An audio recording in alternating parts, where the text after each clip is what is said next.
hear a new student, Stefan, talking to an assistant, Anna, at the student union about his membership.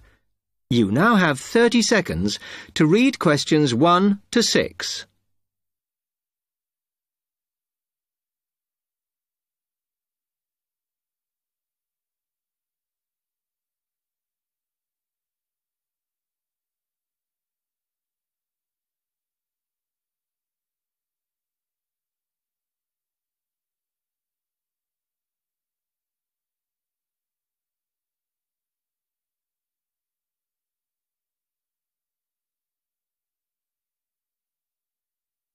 Hi, can I help you?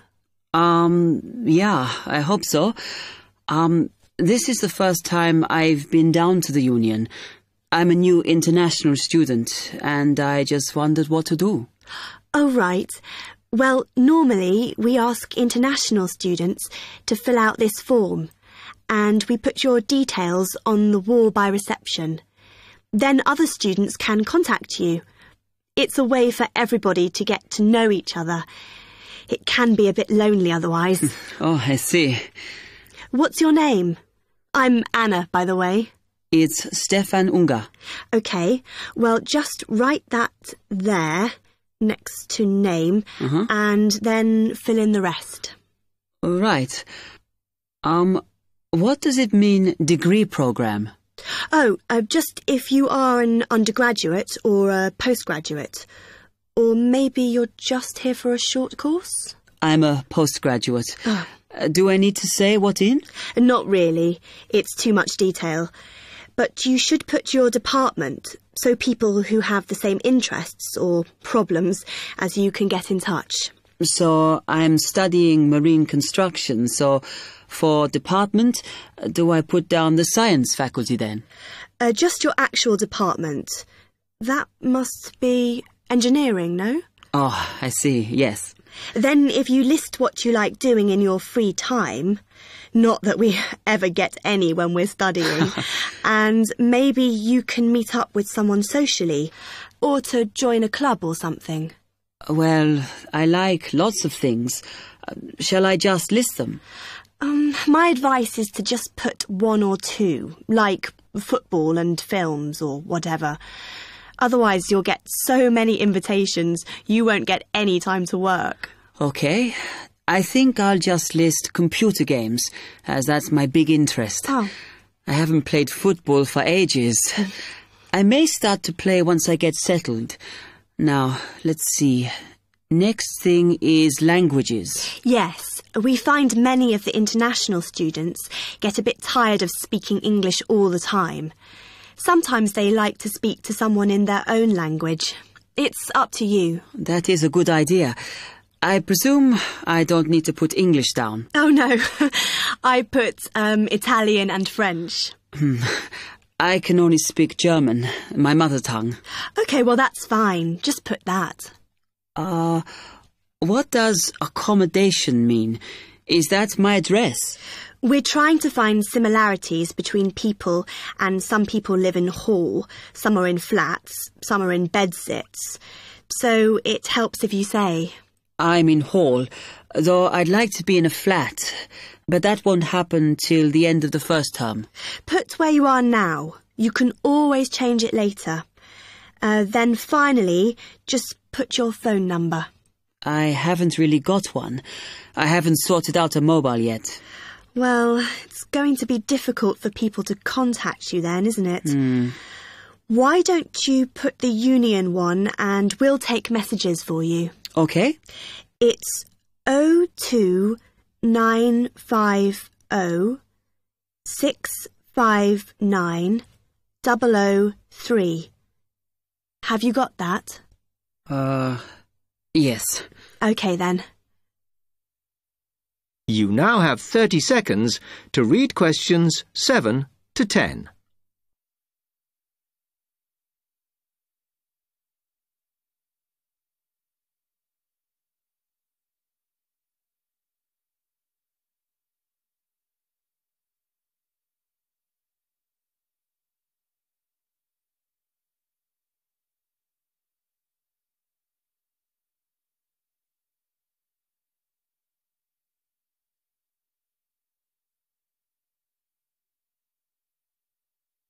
Oh, I had a couple more questions about the services you've got here. It says there's a photocopier here. Yes, you need to get a card from the shop, and then it's available to all students in the mornings. The union uses it after 1 p.m. Okay. I see also the union organises loads of events. Are they always held here in the union building? It looks big enough. If you're interested in something, you should check the poster or our website. In fact, we normally use the Round Theatre, opposite the conference centre for most events, because the sound system is better. Right, I'll do that. Also, I wanted to hire a van. Can I do that through you? No. You need to present a case, really. They're not just available for hire to anyone. The president said we have to limit who is allowed to hire them. The person you need to see is the transport secretary. She's on the 2nd floor. Okay, thanks. The other thing is, are all the discounts we get with our union card listed on the back of the card? I thought there might be more. No, that's it, I'm afraid. Mainly books, clothes and music. Though we are currently negotiating to get one on newspapers, so that should be valid from next term. Okay, thanks a lot for your help.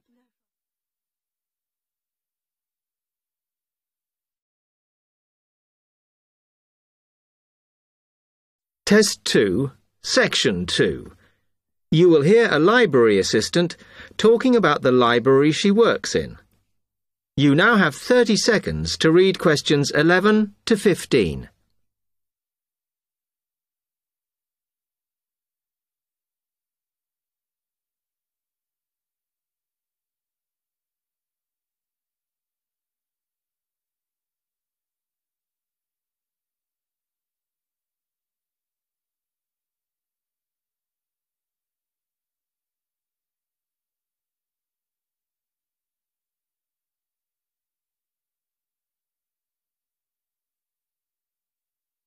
Hi, can I help you?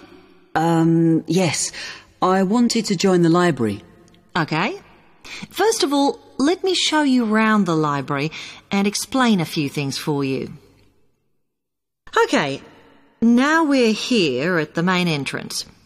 You can see the reception, which is where you bring back and take out books.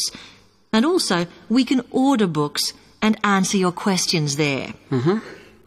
Next to the reception, where you can see those old desks, is where we keep the magazines, because you can sit down and read there.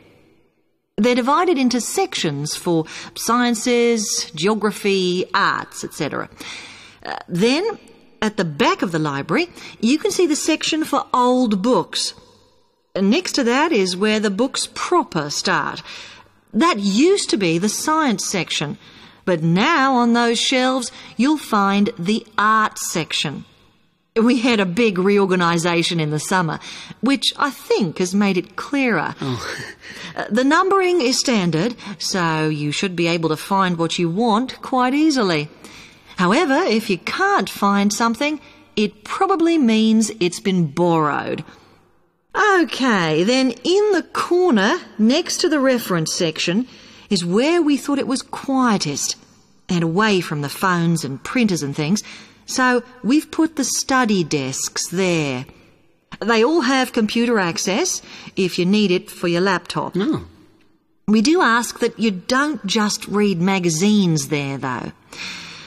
Okay, then there's the reference section, where you can look up the files.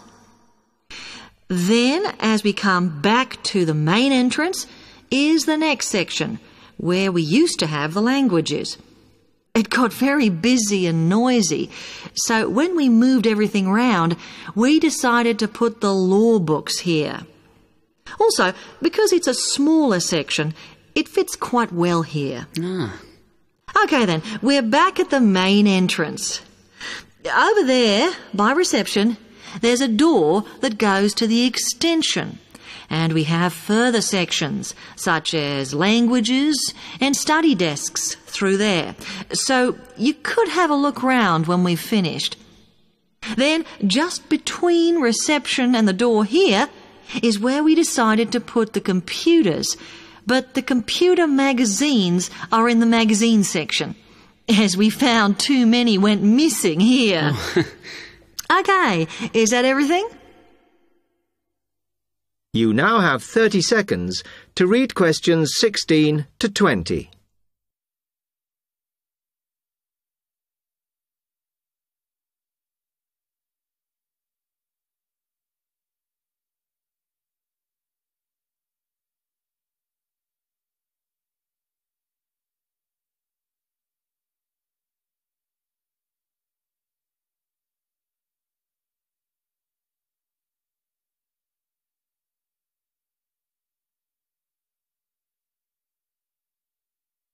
That's great, thanks.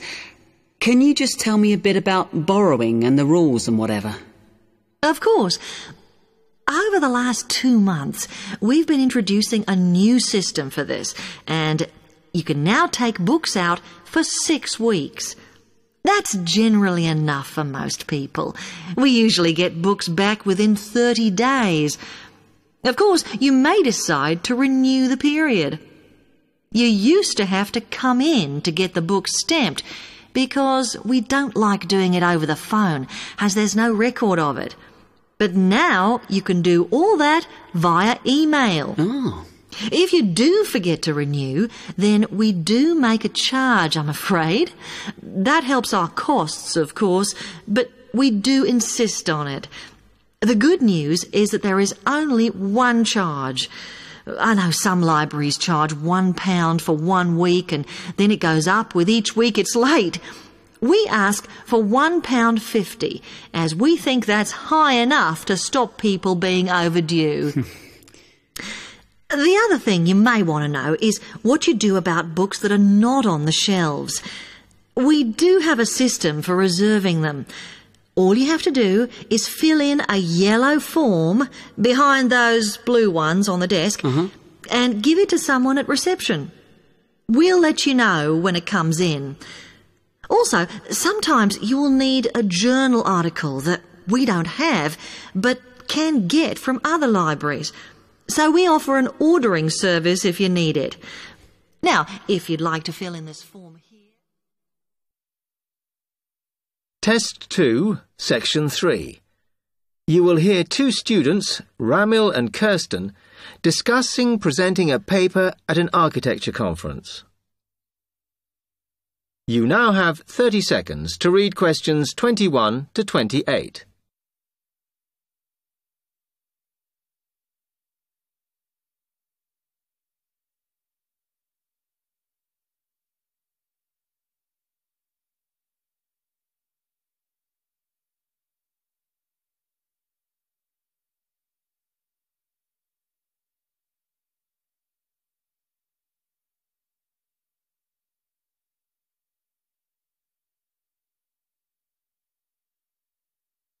Hi, Kirsten. Have you heard about that architecture conference in Oxford at the end of the year? Yeah, I saw the leaflet on the notice board. As it's my final year, I ought to try giving a paper, but I've got no idea how to go about it. Oh, I think you should go for it. I did one last year. It's quite straightforward. First of all, you need to see what the conference themes are. You know, what topics they are covering. You can do that by looking it up on the website. You need to submit a paper that falls into one of the categories they give you. Oh, that may give me some ideas. Then, while you're doing that, you should also have a look at the information on how to submit your paper. The rules, if you like, such as the length. It's important you follow those. I see. And then I suppose the next stage is to start writing it up. I'd like to use it as an opportunity to propose some future work, but I understand it must be based on current work. Still, there's plenty to choose from. It makes sense to do something that I'm more familiar with. Yes, and the other thing is, when you've written it up, then go back and look at your data carefully and make certain that you've presented it in a format that is standard for your subject. Remember, people have to absorb information very quickly while they're listening. Don't make it too complicated. Okay, well, I reckon that'll take me about a month to get that sorted. Then the next thing I have to do, I guess, before I send it off to the conference organizer, is give the whole thing to the events officer so that he can look through it and see if it all makes sense and is okay. Yeah. Remember to warn him that it's en route so he can fit it into his schedule. Oh. Then you're done, really. All you have to do after that is to go through it and sort out any changes you need to make. Then finally, you can submit it. You can do that online. Phew, good. Then I just wait to hear, I suppose. How long does that take? It depends, but usually about 6 weeks. Oh. When you hear if your paper has been accepted, then at that stage, it's worth giving them a list of any technical things you need when you actually give the talk. Mm-hmm.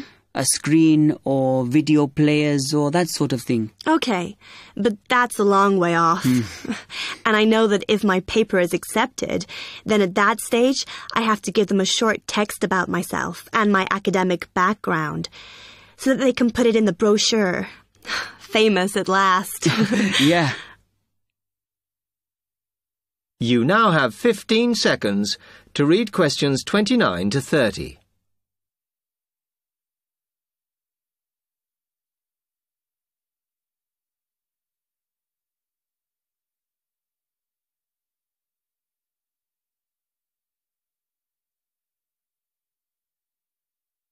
Right, well, I've got to get a couple of things sorted if I'm going to get this paper completed. Have you got enough data? Possibly. I'd like to reinforce some of it, though, so I thought I'd send out some more questionnaires. I was looking at that thesis that Angela wrote last year, and she said you need a sample of over 100 to be sure of your results. I think some of this year's postgraduates are doing some of the same stuff as you on buildings. Why don't you talk to them? I'll end up getting confused. It would be more useful for me to actually go out to that site by the rail bridge to see how they're building the new factory. Oh. I managed to get hold of Professor Barnett at London University, and he said I should go out and take pictures. I'm pretty busy, but I'll have to make time. Anyway, what about you? What are your plans?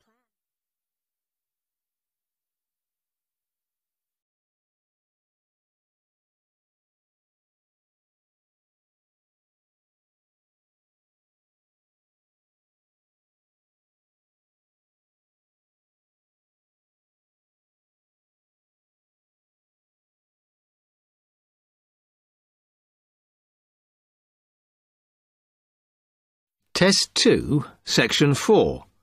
You will hear part of a lecture on the current and future use of mobile phones. You now have 30 seconds to read questions 31 to 35.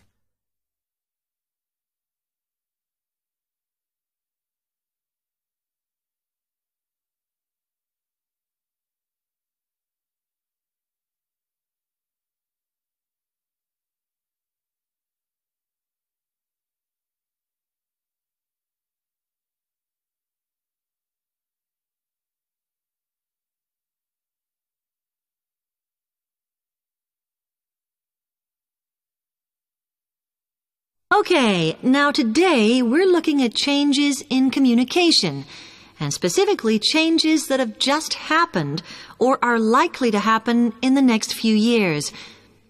Key to this is the mobile phone, which is increasingly being seen as an all-purpose system rather than just a phone.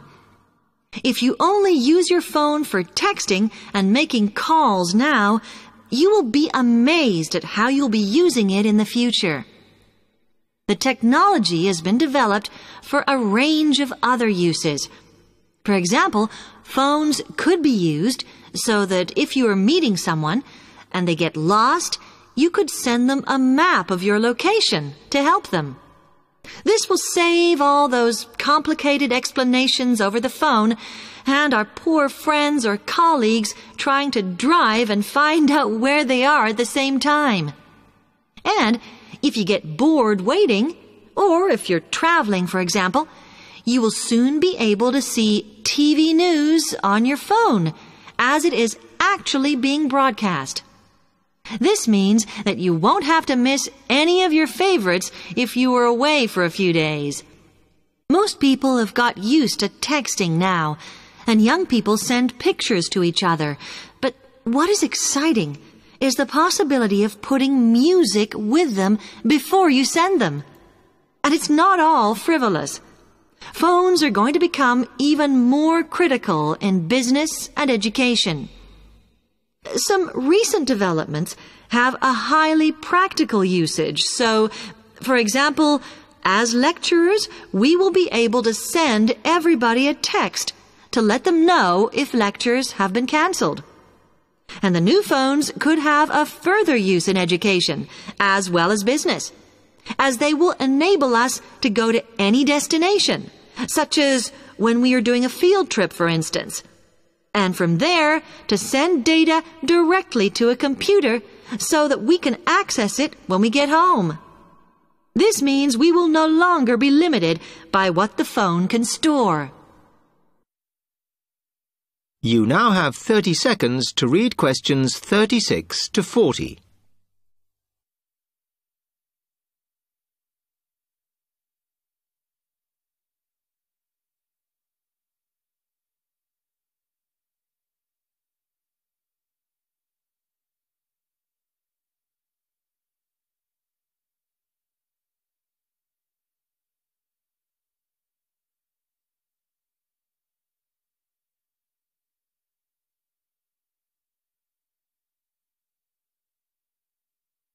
And it's interesting to look at the different ways that men and women use phones now, as that does affect how the technology will develop. Some research has been done on how people use phones, and some of the results are surprising. One of the increasing usages of mobile phones is to get all sorts of data, such as phone numbers, the weather, train times, etc.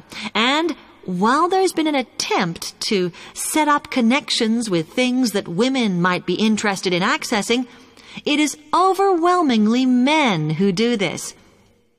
But what about the traditional use of a phone? To speak to people? I suppose we would predict that it is mainly women who use phones as a method of contact for friends and family, but, in fact, the genders exploit this facility equally. I've spoken about the increased business usages that phones will offer, and I suppose we would associate this usage with men. The survey picked up, though, that women are often working from home or catching up with work in the evenings, so they use phones in this way as much as men do. Most of us are aware we can store photos on our phones. It's an ideal method of capturing a moment wherever you are. Women tend to be the group that keep photos on their phones, but it seems that men use their phones to actually take pictures much more than women do. And of course, all this knowledge affects the marketing that the companies will do in order to sell